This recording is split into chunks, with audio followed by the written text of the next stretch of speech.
There's basically 3 or 4 breaking news headlines overnight from the UFC, and they are all really related to the lightweight title picture and the ongoing soap opera of Khabib Nurmagomedov. Is he your UFC lightweight champion? Is he retired? Is Dana a hopeful man? In the end, it was what we thought it was. Khabib Nurmagomedov's incredible unbeaten run will end 29-0. And Luke, it was an Instagram note put out there by Dana, a picture of them together. The words especially were this: 29-0 it is from Dana. He's saying Khabib is officially retired. It was incredible to watch your work. Thank you for everything and enjoy whatever is next, my friend. Luke, that's a pretty big foundational piece of news, although I think we all knew that was coming. I was going to say, is that foundational? I'm not sure that is. I mean, you needed to get past that hurdle, though, to get what is next. What becomes of that lightweight title? And here's the deal, and this might be a little bit of a shocker to you. I can't wait to hear your reaction to this. The title has gone vacant, and it will be Charles Oliveira and Michael Chandler, slated May 15th in Las Vegas to fight for that vacant crown. Not Dustin Poirier, not Conor McGregor, not anyone else. Luke, your reaction to this wild turn of events overnight? Well, let's break these two up because they're two huge pieces of a puzzle, and I want to treat them as separately as I can, although, to your point, they're obviously connected. Let's start with Khabib. First of all, I got to say, I mean, obviously it's a very nice sentiment from UFC President Dana White. I did see some well wishes from some other folks towards Nurmagomedov, which you can understand, a generational talent. I don't think, as we've said before, personally, I don't think his resume it doesn't have the breadth and depth of Jon Jones's, but for what exists, it's the most dominant one that I've seen, right? I mean, really just an incredible talent, and we're going to miss him as a competitor, I think, pretty badly. The one thing I just didn't quite understand was the way it was sort of framed. And I'm not here to say it's some kind of nefarious conspiracy. I don't mean that, but just sort of the natural way it kind of flowed. They made this kind of like a function of Dana White telling us that it was official. Now, yes, there obviously has to be a bit of a handshake coming or going between the athlete and the organization. And so taking this as kind of the UFC weighing in on it, I understand. Again, I don't think it's a scandal, but all along, it just felt like this was his moment and story to tell, not anyone else's. If you listen to what Khabib said at UFC 254, and then literally every subsequent interview he did, it didn't really change tenor. And sometimes athletes say things for the media. I understand. He didn't leave the USADA testing pool. Dana White, I'm sure, cares about him. He has a right to comment about these things. Again, I don't want to make it scandalous. I just feel like it's a little weird, like we're waiting, like, oh, now it's official. It was official before. It's just not like double official or whatever. Well, look, I don't know what you want to call it. Let me ask you. It's not mine or yours or Dana White's call to say when it is and when it isn't official. It was official when he said it was official. To your point, it makes Dana White look nefarious, ignorant, overly optimistic and hopeful, a lot of things. But I want to stay right there and ask your opinion on this, because Khabib in the past 48 hours, and I think Manich, one of our guys in production here, can throw up the Instagram. Do we know Khabib as a troller, as a jokester? I'm not sure. Khabib put out that picture with him and former UFC owner Lorenzo Fertitta, and he did the whole at Dana White, send me location, playing into the jokes. This was just, March 17th, a few days ago, Luke. And this, for a moment, was like, is he toying with us? Is Khabib really coming back? So, is Dana lying this whole time? Or did it really take the final meeting with Lorenzo, who no longer is with the company, yet still seems to hold a tremendous amount of power, considering even Conor McGregor always says, I go to Lorenzo directly. I still meet with him to get things done. Did it need one final meeting with Lorenzo to offer Khabib whatever it was, whatever their trump card was? And did he turn that down to make this official, or is this part of some ruse that we just don't understand? And again, it's not the promoter. Obviously, I said it on this show. The promoter has a right.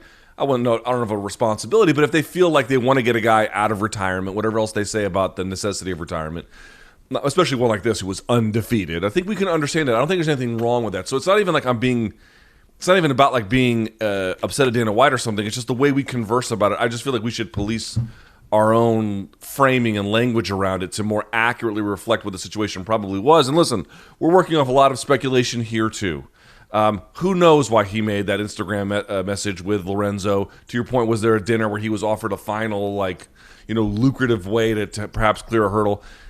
I don't know. I'm guessing here too. But all I do know is what he did after UFC 254. And anytime anyone stuck a microphone in his face, it just never changed. It never wavered. In fact, if anything, it just solidified over time, especially after McGregor lost. It got real bleak at that point. And so I just feel like while you can sometimes understand fighters may say things in media that are not exactly accurate, I don't do as many interviews as I used to for that reason.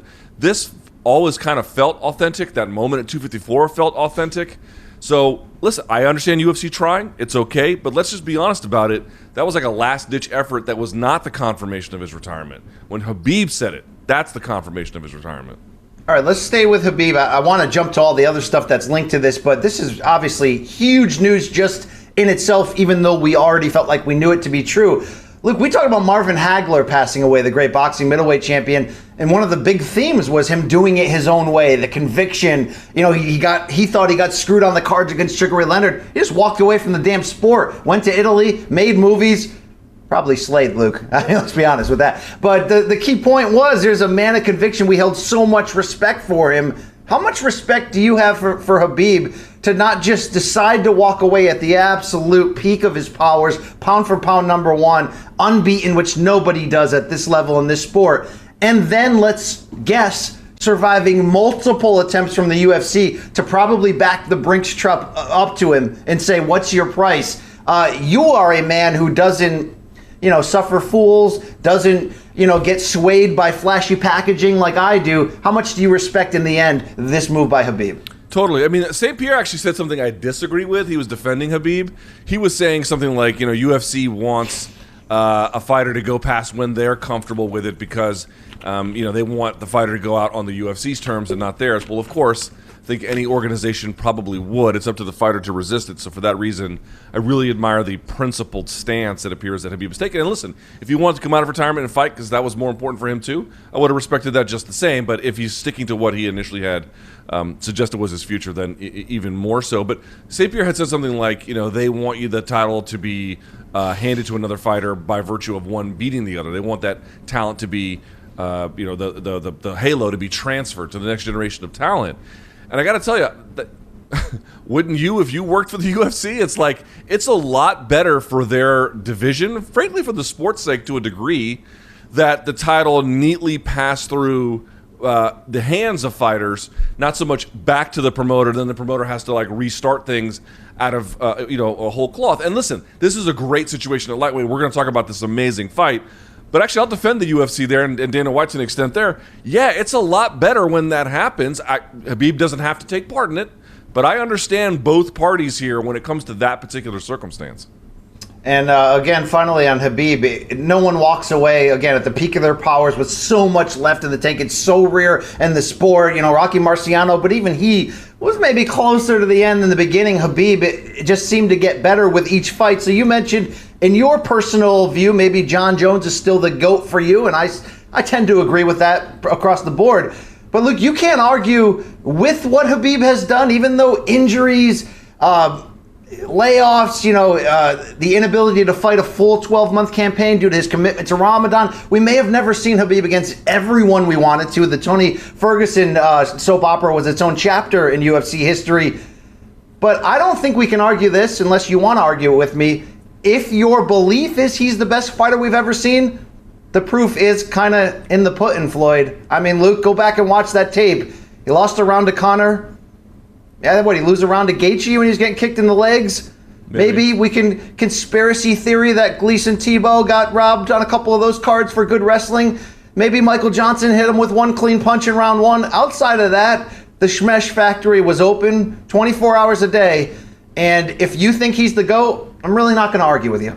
Yeah, I mean, listen, he doesn't have the same resume as Jon Jones. He doesn't have the same resume in many ways as StPierre and some other ones around as well. He's got his own resume, and for those reasons, it's a little hard to make comparisons. So with you, I'm with you. If you want to say he's in that conversation, that echelon, and that guy, I think that's okay. It's just you got to be clear about what you're looking for in his resume that stands out versus some of the other ones.